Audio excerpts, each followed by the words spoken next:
ஆபத்தான ஒரு பாதை. கிறிஸ்துவுக்குள் பிரியமானவர்களே, ஒவ்வொரு பாவமும் ஒரு பொய்யிலிருந்து ஆரம்பிக்கிறது. அந்த பொய் மெதுவாக நம்மை ஆபத்தான ஒரு பாதைக்கு அழைத்து செல்கிறது. முதலில் நாம் ஒரு பொய்யை கேட்கிறோம். பிறகு நாம் அந்த பொய்யை மனதில் திரும்ப திரும்ப சிந்திக்க ஆரம்பிக்கிறோம். அடுத்ததாக நாம் அந்த பொய்யை நம்ப ஆரம்பிக்கிறோம். இறுதியில் நாம் அந்த பொய்யின்படி செயல்படுகிறோம். ஒரு தவறான சிந்தனை ஒரு தவறான முடிவாக மாறுகிறது. ஒரு பெண்மணி தவறான உறவை பற்றிய பாடல் என்பதை அறிந்திருந்தும் அதை சாதாரணமாகவும் சுவாரஸ்யமாகவும் பார்க்க ஆரம்பித்தார்கள். பின்பு அவர்களின் தோழி அவளது கணவரை விட்டு சென்றதற்கான காரணங்களை பற்றி மீண்டும் மீண்டும் நினைத்து கொண்டே இருந்தார்கள். அதன் பிறகு அவர்களுக்கு அவர்களின் திருமண வாழ்க்கையும் கடினமாக தோன்ற ஆரம்பித்தது. அந்த திருமணத்திலிருந்து வெளியேறினால்தான் சந்தோஷமாக இருக்க முடியும் என்று நம்ப ஆரம்பித்தார்கள். அதன் விளைவாக அந்த பெண் அவளது திருமண உறவிலிருந்து வெளியே வந்தார்கள். பாவம் பெரும்பாலும் திடீரென்று ஆரம்பிப்பதில்லை. அது ஒரு சிறிய பொய்யை ஏற்றுக்கொள்வதிலிருந்து ஆரம்பிக்கிறது. நீங்கள் அப்படி ஒரு சூழ்நிலையில் நின்று கொண்டிருக்கிறீர்களா? உங்களுக்கு ஒரு நல்ல செய்தி சொல்கிறேன், கேளுங்கள்.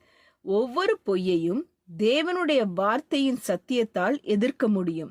ஆகையால் தேவனுடைய வார்த்தையை கவனமாக கேளுங்கள். அதை உங்கள் இருதயத்தில் தியானியுங்கள். அதை நம்புங்கள். அதன்படி வாழுங்கள். தேவனுடைய சத்தியம் தான் நம்மை பாதுகாப்பாக சரியான பாதையில் நடத்தும். ஜெபம் செய்வோம்.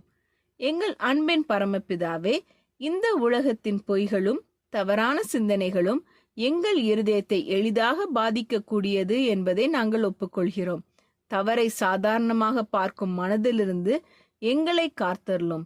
பொய்களை கேட்டு அதை மனதில் வைத்துக்கொண்டு அதன்படி நடக்காமல் உமது சத்தியத்தில் நிலைத்திருக்க உதவி செய்யும். எங்கள் சிந்தனைகளையும் உணர்ச்சிகளையும் உமது வார்த்தையால் புதுப்பித்தருளும். நாங்கள் குழப்பத்திலும் சோதனையிலும் இருக்கும் நேரங்களில் உமது சத்தியத்தை நினைவுபடுத்தும். பரிசுத்த ஆவியால் எங்களை வழிநடத்தும். பொய்களை நம்பாமல் உமது வார்த்தையை நம்பும் விசுவாசத்தை எங்களுக்கு தாரும். எங்கள் வாழ்க்கை சரியான பாதையில் நடக்க உமது சத்தியம் எங்களை தினமும் வழிநடத்தட்டும். இயேசுவின் நாமத்தில் ஜெபிக்கிறோம் பரமபிதாவே, ஆமீன்.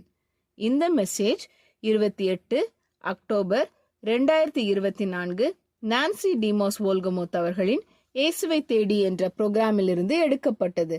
கர்த்தர் உங்களை ஆசீர்வதிப்பாராக.